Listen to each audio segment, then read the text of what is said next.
Je m'interroge ce jour sur la question de la polémique née de la décision gouvernementale de réhabilitation d'urgence du barrage hydroélectrique de Mekine à l'arrêt depuis septembre au Cameroun. Le Premier ministre John Gouté, lors d'une descente, une visite à Mekine, a déclaré qu'il fallait une réhabilitation d'urgence du barrage hydroélectrique de Mekine. Depuis sa mise en service initiale en 2016, le barrage de Mekine n'a jamais atteint son objectif de production de 15 MW. Selon les données communiquées en juin 2022 par le ministre de l'Eau et de l'Énergie, la centrale injectait 11,2 MW par jour dans le réseau interconnecté Sud. Une production insuffisante pour répondre aux besoins de la région du Dia-et-Lobo et d'une partie de la région du centre qu'elle était censée alimenter. En cause, des pannes récurrentes sur la turbine, le transformateur principal signalé dès les premières années d'exploitation.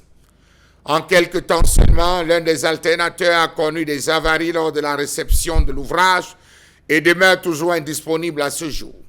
L'endommagement du système de bobine du point neutre n'a pas permis aux deux autres alternateurs restants de pouvoir évacuer leur énergie sur le réseau. Ainsi, après sa mise sous tension au mois de mai 2019, la centrale hydroélectrique de 15 MW est en arrêt à cause d'une panne de la bobine du point neutre, BPN.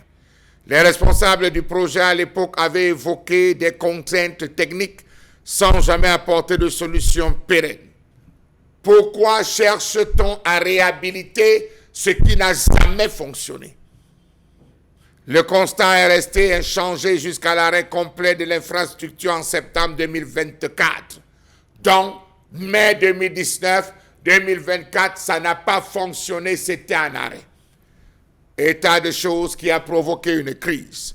Lors de la réunion interministérielle présidée par le Premier ministre Joseph John Gouté le 21 novembre 2024, une décision majeure a été prise, réhabiliter d'urgence le barrage hydroélectrique de Mekine à l'arrêt depuis septembre, suite à un dysfonctionnement des pompes à eau du premier étage à la suite d'une inondation. Comment est-ce qu'on est arrivé à cela? Entre guillemets, on parle encore de milliards. On parle de beaucoup de milliards qu'il faudrait dépenser pour cette réhabilitation. On prend ce qui ne marche plus pour remplacer par ce qui ne marche pas. Comment comprendre cette réhabilitation? Lorsqu'on sait que le barrage Mekine est le symbole au Cameroun des dépassements budgétaires et des conflits sociaux. Initialement estimé à 25 milliards de francs CFA, financé à hauteur de 75% par Exim Bank of China et 25% par l'État du Cameroun, le coût du projet avait atteint 34,5 milliards de francs CFA en 2020 selon Hydro-Mekine. Sur le plan social, la mise en eau du barrage en 2016 a engendré des dégâts considérables. Des villages environnants ont été submergés, obligeant des centaines d'habitants à se déplacer. La récente décision du Premier ministre de réhabiliter le barrage de Mekine souligne, d'après les élus de la République, d'après les observateurs du landerneau politique, l'ampleur de l'échec. C'est un projet qui symbolise les défis structurels de nos infrastructures énergétiques qui a été voué à l'échec. Une planification inadéquate, une exécution médiocre et une exploitation non optimale.